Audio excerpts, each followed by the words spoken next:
पैसा कमाने के साथ साथ स्वास्थ्य भी कमाना। पैसा कमाने के लिए 10 घंटे देना, लेकिन अपना स्वास्थ्य कमाने के लिए पर डे 1 घंटा पक्का निकाला करो।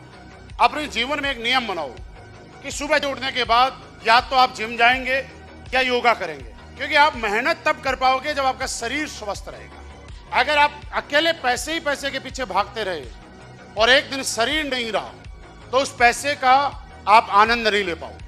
पैसे का आनंद भी आदमी तभी ले पाता है जब उसके पास स्वस्थ शरीर रहता है, और जब आपका शरीर स्वस्थ है तो वह आपको पैसा कमाने के लिए प्रेरित करता है। आप कुछ दिन करके देखिए, फिर आपके अंदर एक जुनून पैदा हो जाएगा। आपने देखा होगा जिम वाला लड़का अगर किसी दिन जिम नहीं जाता है तो वो सारे दिन सुस्ती में रहता है, क्योंकि सिर्फ पैसा कमाओगे ना। पैसा कमा के क्या करोगे? पैसा कमा के अच्छे कपड़े पहनोगे, अच्छे जूते पहनोगे, गोवा घूमने जाओगे, तो दुबई घूमने जाओगे, तो अच्छी अच्छी मिठाइयाँ खाओगे।